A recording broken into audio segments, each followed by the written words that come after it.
We are WCCP. Stand by to receive our transmission. 105.5 The Roar.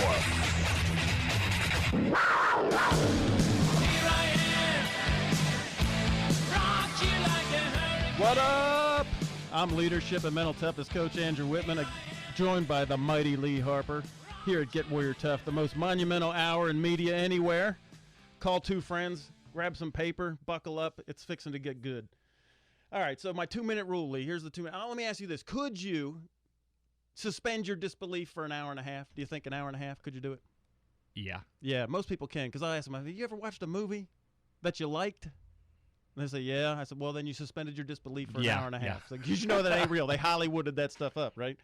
So, but over the course of like 25 years asking people, could we do it? I really whittle it down to 2 minutes. Could we suspend our disbelief for 2 minutes? And people say, yeah, I could do it. And I get them to agree to do it, because once somebody agrees to something, they usually try to stay congruent. So here's the 2-minute rule. Whenever I say something, because you're going to hear me say stuff that you'll just say, that's crazy talk, Andrew. That ain't right. That's not going to work. Whenever you hear that voice, that's impossible, say, yeah, okay, I know it's impossible, but if it were possible, how would I do it? And that's the 2-minute rule. And you should just write that question down. What we're doing is giving ourselves some cognitive space to respond to something and not just react. So what we say, no, I can't do that. Okay, I understand you can't. But if you could do it, how would you do it? And so, because here's the interesting thing about human beings. We have to answer a question. Now, it doesn't have to come out of our mouth, but your brain will search for the answer, because you're a genius. Every human being on the planet is a genius. And you know you're a genius. You just can't admit it yet, but your brain knows you're a genius. So let's do an experiment. Don't answer this question. Don't think of the answer no matter what I say next, all right, Lee? Don't think of the question. All right, so don't answer what 2 + 2 is. What's 2 + 2? Don't answer that question. Don't even think of the answer. Okay. Yep. People have to search out, or who's the President of the United States? Do not think of who the President of the United States is. It's hard to do. Right, everybody. Well, you can't do it. So a human being is programmed. We're wired. The brain will go search for an answer. So what's that saying? If you ask and you shall receive, right? And so if you ask a bad question, you're going to receive a bad answer. Right, so ask a good question and you'll get a good answer, right? So we want to ask a better question and get a better answer. So instead of saying, I can't do it, oh, that's impossible, oh, that's crazy talk. Okay, I agree, it's crazy talk, and it is impossible. But if it were possible, how would I do it? And so what we're going to do is give the brain permission to go search for the answer. And here's an interesting thing. This is how the brain works. And we've talked about this on Out of Bounds with Kwok and Dutch several times, so folks might have heard us say it before, but cognitive and behavioral neuroscience, when they map the brain with MRI, they found out that we take in about 11 million bits of information per second through what we see, what we hear, what we touch, what we smell, through our senses. 11 million bits of information per second. What goes to our conscious mind for action is only 126 bits of information. It's huge. I mean, so you go from 11 million bits down to 126 bits of information per second.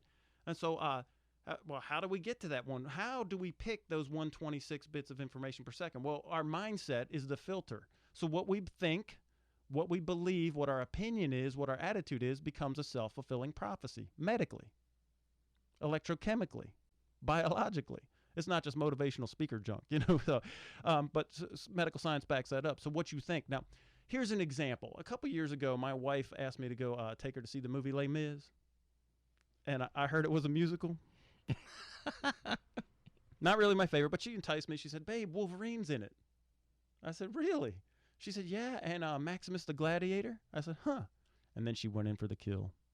She said, and the Catwoman from the new Batman movie. I said, well, dang, we got to go see it now, right? But it wasn't my favorite, and Catwoman looked anorexic in the movie. So anyway, I decided I was going to have a good attitude, and so because I know how this works. So I'm looking for the 126 bits of information that prove that this is going to be a good movie. Now, I had to work hard to find those 126, I ain't going to lie. But we got to the French Revolution, there was a gunfight. I was like, oh, this is so good. And I had a great attitude. And at the end of it, you know what I got? Brownie points. Absolutely. Yeah, and brownie points are good. Money in the bank. Right. So it was worth it. But now if I had had a bad attitude and I was like, fine, I'll go, whatever. I know it's not going to be any good. My 11 million bits to 126, I would have found the exact 126 bits of information that proved that it was junk. And I would have had, see, I'm right. And I wouldn't have got brownie points. I would have been in big trouble. And I would have been miserable. So what our attitude, what we think, becomes a self-fulfilling prophecy. In psychology, we call it confirmation bias. Confirmation bias. And so it's an interesting thing that if you tell me you can't do something, you're right.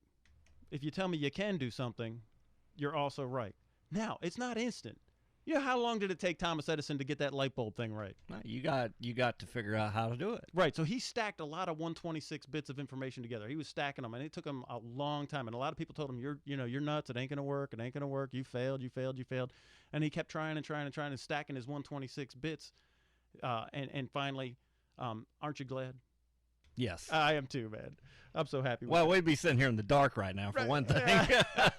Kerosene lamps. We would have been doing kerosene lamps right now. So the CEO of you. So I want to hire you guys as the most powerful, prestigious position on planet Earth in the history of all mankind. CEO of yourself, You Inc. And your job as the CEO of You Inc. is to get your board of directors to act in concert. And let's introduce everybody to their board of directors. It's their Me, Myself, and I is the name they go by, but also body, mind, and emotions. Body, mind, and emotions. So let me ask you something, and I asked Kwok this a couple weeks ago when we were talking about this on the air. When you have a board of directors meeting between your body, your mind, and emotions, who usually wins out the vote, Lee?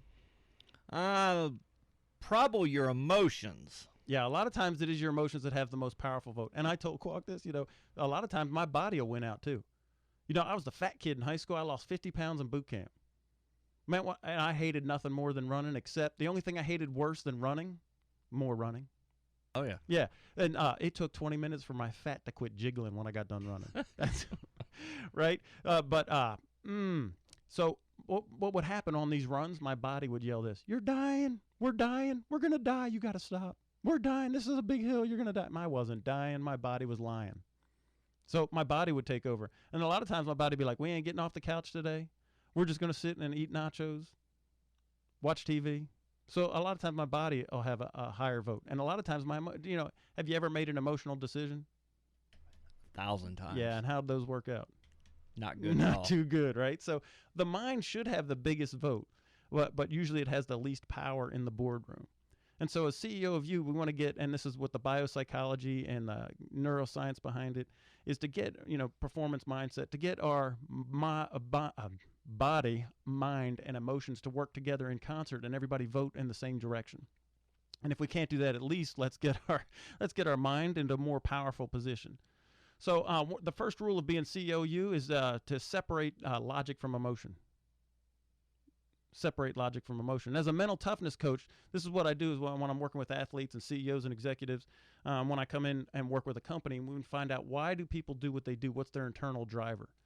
See, a lot of times people have a motivational speaker come in. It's external motivation. And so we're getting all pumped up. Yeah, that's great. And then Monday morning hits, or the next morning, or 2 days from now, and then we're back to whatever we were doing before.